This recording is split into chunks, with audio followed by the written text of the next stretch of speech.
Hello dear students, how are you all? I just hope that you all are fit, fine and healthy at your home. I welcome you again to the online video class of computers. I'm Meenakshi Kothiyal, your computer teacher.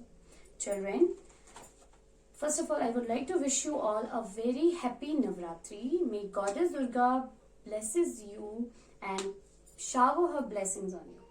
Now children, in our previous video, we have started our lesson number 1, that is computer device. Okay, in this chapter we'll be continuing with the topic, but before that let us take a quick recap of what we have studied in our previous video. And in this video we will be continuing with the output devices and storage devices. So let's get started. Now children, what are the output devices? Output devices are the parts of computer which helps you to display the result after processing the data. This is the devices which helps us to display the result on the screen after processing the data. Since see, the processing has been done on this data and then we get the result. So here it is written, the result after processing the data. So it means this. Okay. Now output is this. Now how would you display it? Obviously you would require some devices. So we would require what? We would require a monitor. What we require? A monitor. So monitor is an output device. Monitor is a screen of computer which helps in displaying the result on it. Got it, children? Now the next example is printer. Next example is what? Printer. Children, I have told you that whatever data, whatever output you have seen, whatever result you are watching on the screen, that is the soft copy, and that output, if you are getting it on a piece of paper with the help of printer, then it is a hard copy. That information which is printed on a piece of paper is the hard copy. And the next output device is speaker. Now how a speaker is an output device? Now children, whatever voice, whatever audio is there inside the computer, is playing inside the computer, you can listen it with the help of a device called speakers in a full volume. If there is no speaker installed in computer, then you cannot listen to the sounds. Okay, that whatever sound is coming from the computer screen, that whatever sound, whatever audio is coming out from screen computer, then you would not be able to listen it. So you would require speakers so that you can listen to the sounds. Children, the next is storage devices. Storage devices are the devices which helps us to store the data and information into the computer. So children, here are some examples of storage devices. A disk, CD, DVD, pen drive. These are the examples of storage devices. So children, our next topic is memory. Now children, memory is nothing but the storage capacity of a computer. Means it decides that how much data you can store in a computer. So it is the capacity or the volume in according to which you can store the data into the computer. It also provides you the space so that you can store the data and information in it. Okay children, now memory is divided into two parts. What are they? Primary memory and secondary memory. Primary memory and secondary memory. Okay, primary memory is also known as internal memory and secondary memory is also known as external memory. Okay children, so two types of memories are primary memory and secondary memory. It is also known as internal memory and secondary memory is also known as external memory. And what is primary memory? Children, primary memory is the main memory of the computer which is used to store the data. Okay, it is already installed in the computer system. Now primary memory is of two types, RAM and ROM. RAM stands for random access memory and ROM stands for read-only memory. See children, this is how a RAM looks. It is a chip which is already installed in the computer. When we buy it, it is already installed in it. Next is ROM, read-only memory. It is also installed into the computer. Okay. Now let us understand about the RAM and ROM in detail. So children, RAM. RAM stands for random access memory. It is the primary memory. Okay. So children, we can read and write data on it. Okay. We can read the data. We can write the data on it. It is volatile in nature. Means data is lost when power is switched off. Means if the time the power is switched off, you won't be able to retain the data. You won't be able to access it again. Okay. So it is volatile in nature, means the time the light has gone, your data will also get lost. Okay, so RAM is random access memory. We can read and write data on it. It is volatile in nature. Okay, means the data is lost when power is switched off. Now children, the next type of memory is ROM. ROM stands for read-only memory. See children, we can only read the data from it, but we cannot write on it. Okay, it is non-volatile in nature, means the data will not get lost when the computer is switched off. Means it will store the data permanently. When you again switch on the computer, you will get back your data. Okay children, so there is a difference between RAM and ROM. This is the main difference between the RAM and ROM. That it is non-volatile, ROM is non-volatile and RAM is volatile in nature. Okay, in ROM we can read the data but we cannot write on it. But in RAM we can read the data and we can write the data on it. The next topic is secondary memory.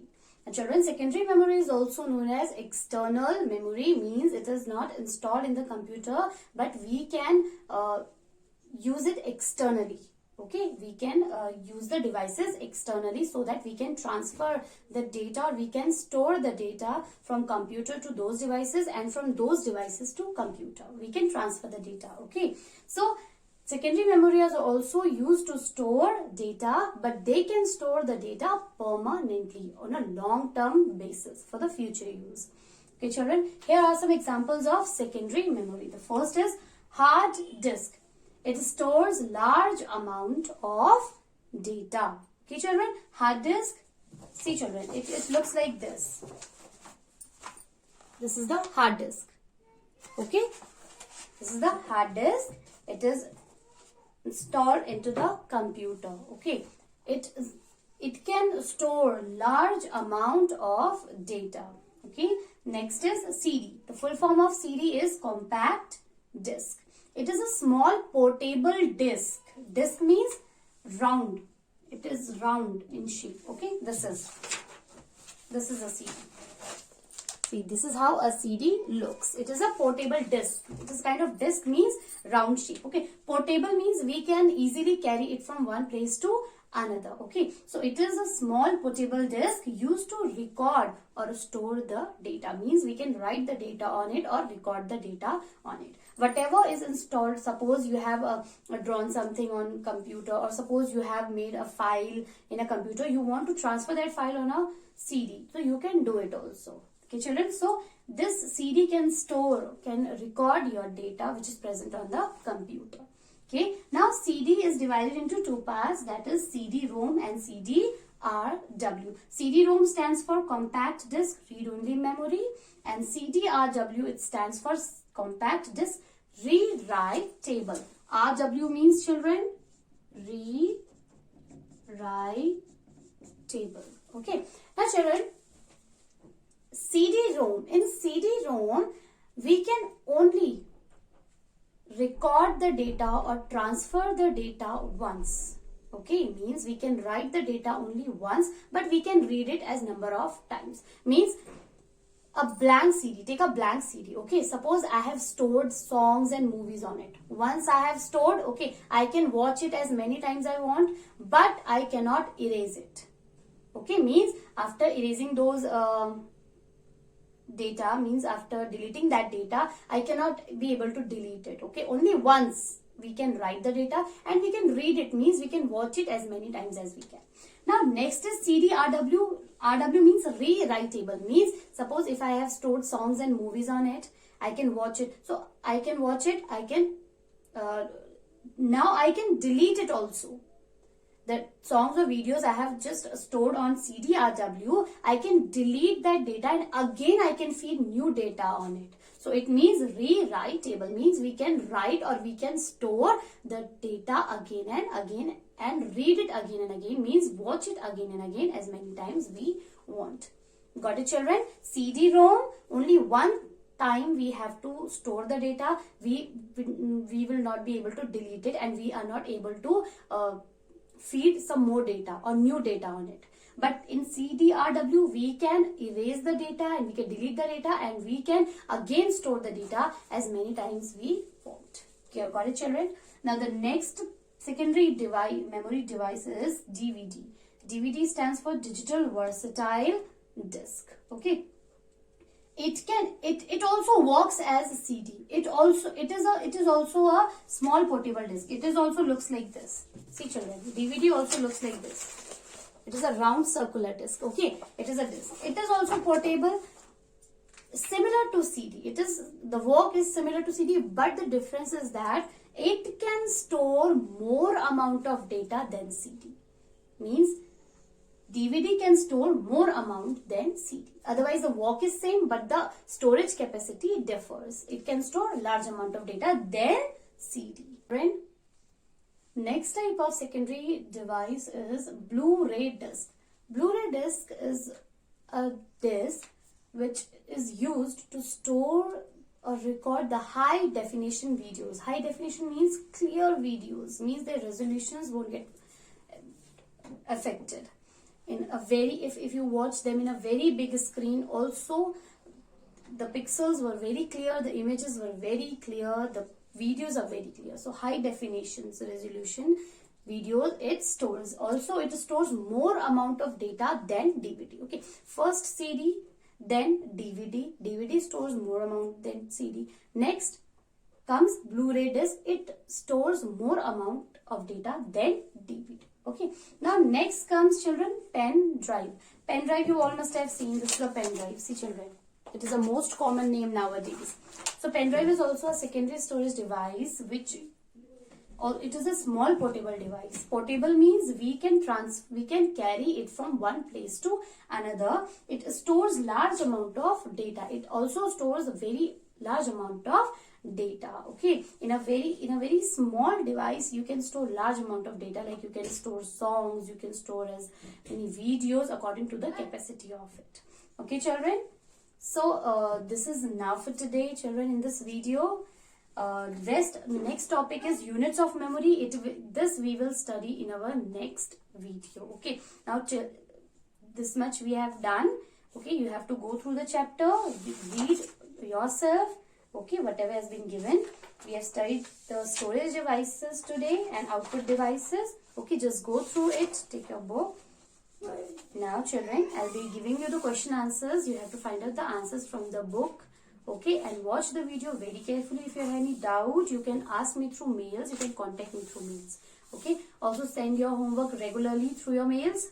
Okay, you all must have known my mail ID, dvpsjory1989 computer125@gmail.com. This is my mail ID. Okay, children, you have to type it correctly. If you have missed any letter or if you have missed any number in between, the mails will not deliver to us properly. Okay, children, so make sure that you would write down the mail ID correctly and then only your mail can be reached to us. Okay, so children, this is enough for today in this video. We will be meeting soon in our next video. Till then, stay safe, stay home and keep smiling.